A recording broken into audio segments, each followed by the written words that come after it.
Hello, dear friends. This is my second attempt at this video. Parshat Yitro.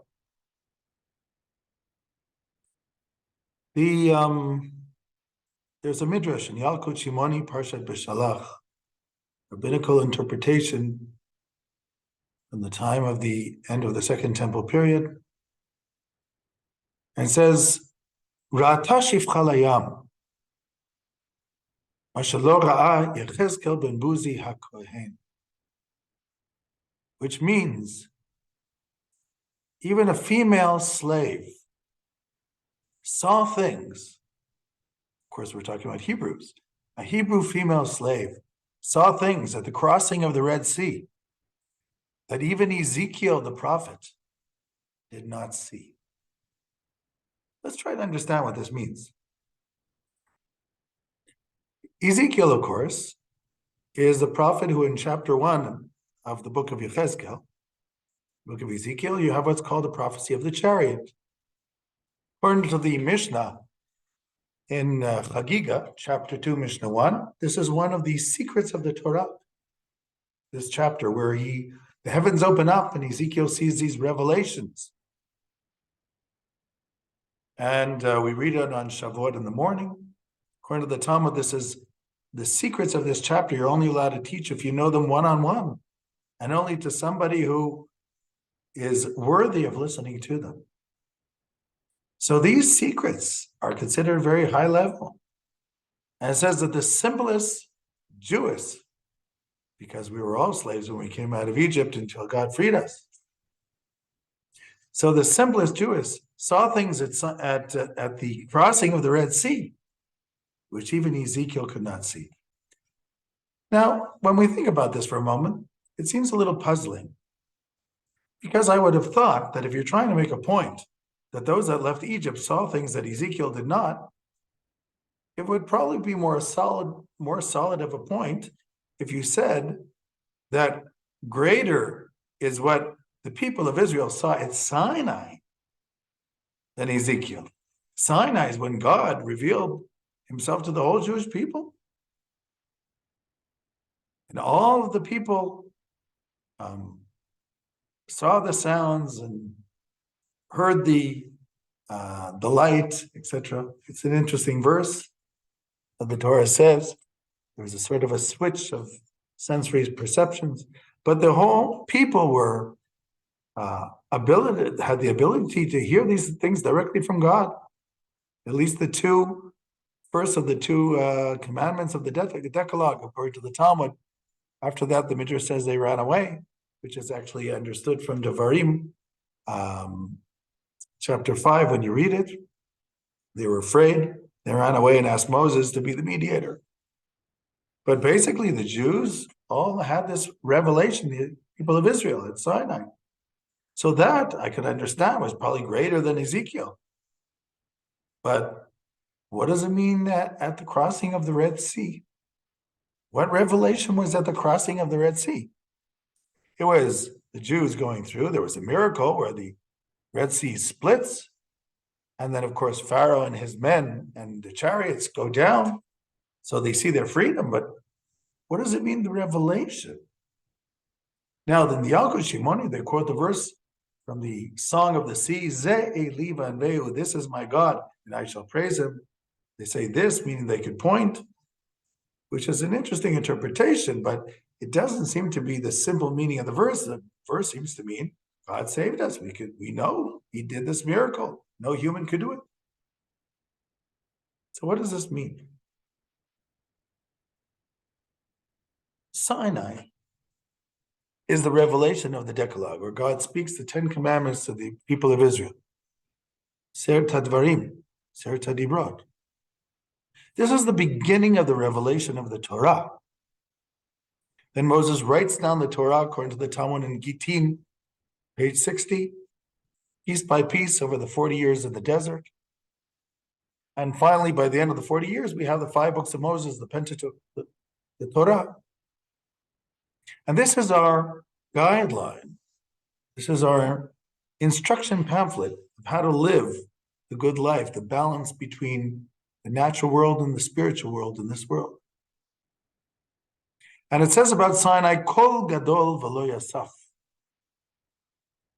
Could be interpreted two ways. Kol Gadol V'lo Yasaf, that it was a great booming voice that was never heard again, or, according to many interpretations, a great booming voice that never stopped.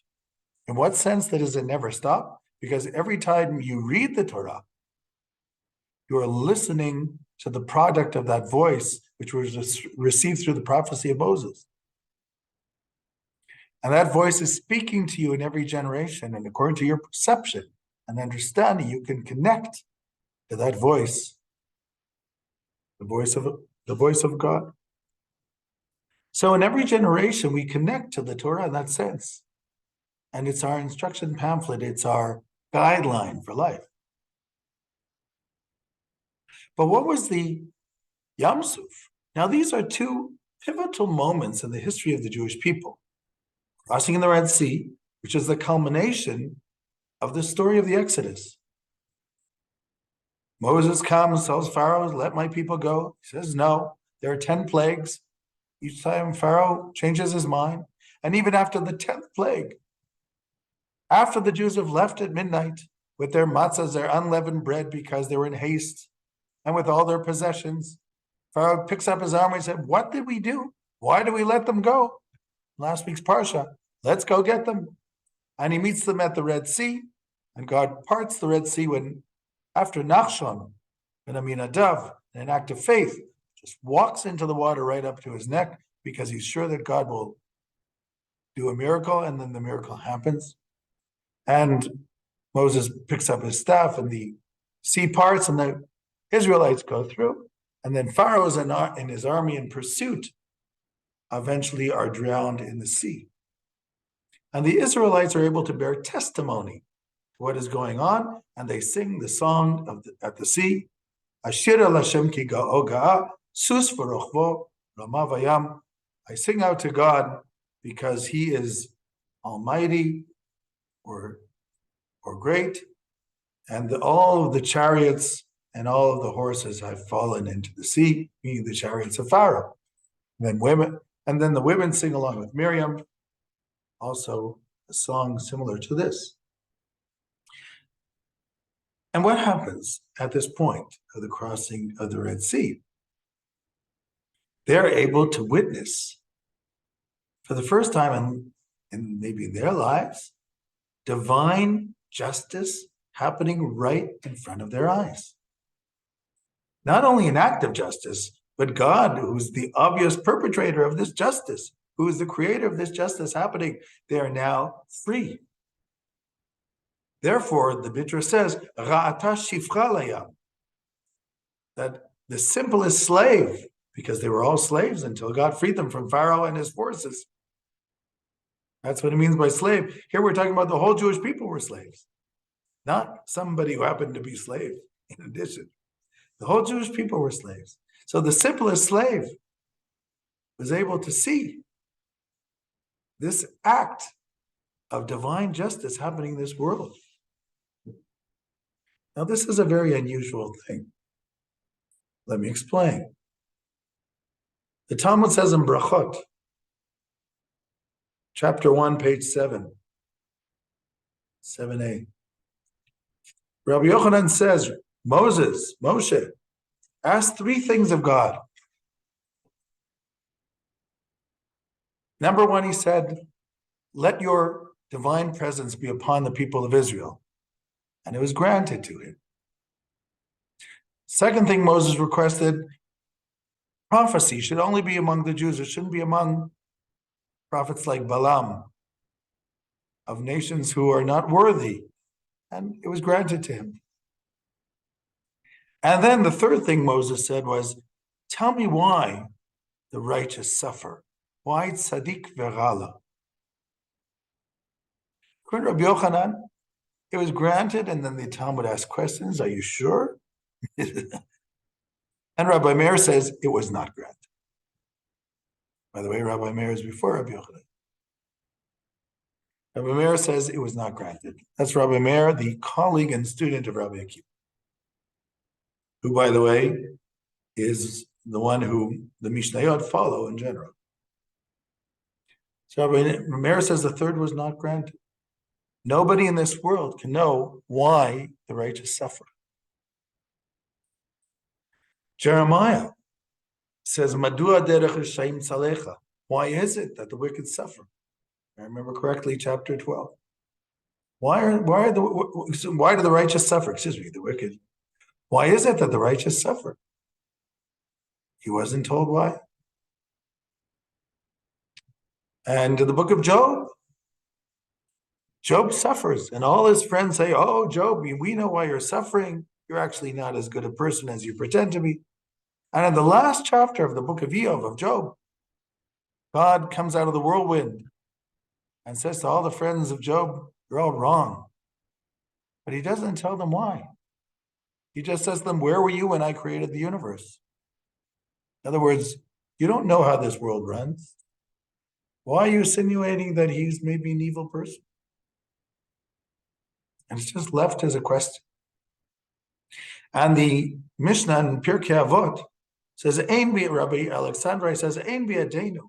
We do not know why the righteous suffer and why the wicked prosper. So Moses was not granted this. Rabbi Druckman, Zeichet Tzadik Livracha, who passed away just about a month and a half ago, he used to explain that what does this mean? When it says, Vara'it uvara'ita tachorai, you shall see me from the back, God says to Moses. Ufanai lo yira, when you cannot see my countenance. Ki lo yirani adam b'chai, because you cannot behold my countenance and live. It means that you cannot know why the righteous suffer and still remain in this world, because that's the major secret of the world. If you know that inside information, there's no point for you to be here anymore. That's part of what the world's about. Cannot be disclosed. But you can look backwards in history. Sometimes when we look backwards in history, we can start to get an inkling of the processes that are happening in the divine plan unfolding in history. Rabbi Avraham Kook used to say, history in Hebrew used to write it, historia with a tav, which in Hebrew means seter ya, God hides. History is where God hides. As the prophet says, Achena ta'el mistater, Elohei Yisrael Moshiach. You are definitely a hidden God. The God of Israel is the Savior. So God hides in history. And there's divine plan in history. But we don't always see the meaning of the divine plan. In fact, most of the time we don't know it. We can look backwards and try to interpret it. But we will never know what's happening at this moment and why evil happens in the world. We can fight it. That is our job, to make it a better world. Acts of chesed, tikkun olam. That is our job in this world, to make it a better place on the individual level, on the communal level, on the international level. But, of course, the international level, we need help. We need alliances of the good people in the world to do so. But we don't really know at the moment the plan as it's unfolding. So basically we have a situation where for a moment we think of what happened at Shirat Hayam, the Song of the Sea.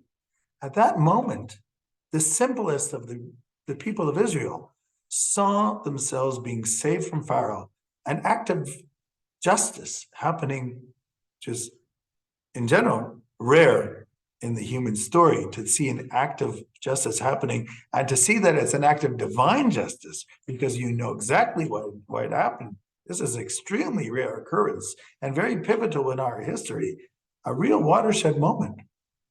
These are the two significant moments of the nascent Jewish people of Israel.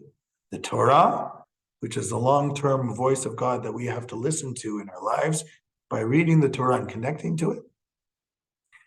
And that moment where we saw God interfere in history to save the people of Israel from the slavery of Egypt.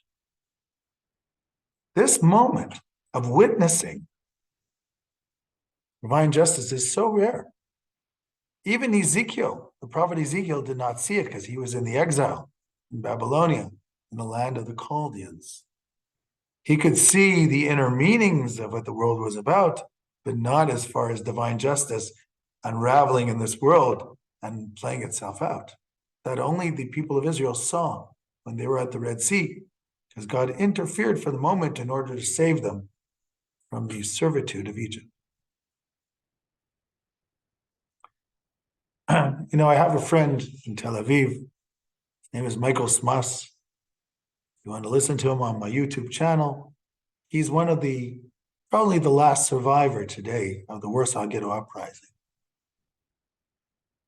And one time he was asked in one of the talks that I brought him to speak to my students, how is it that so many people lost their faith in the Shoah, in the Holocaust?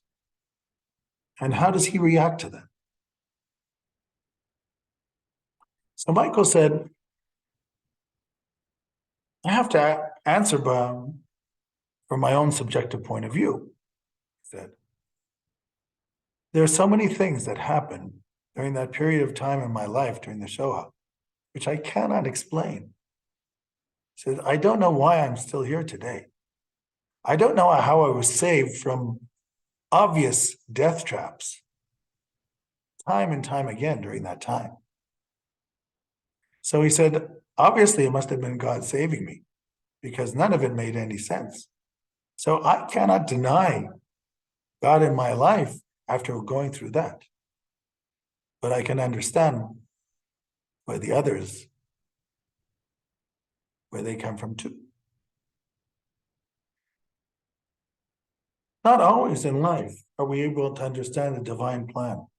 Not always in life do we feel God's intervention. Most of the time we don't, whether on an individual or collective point of view.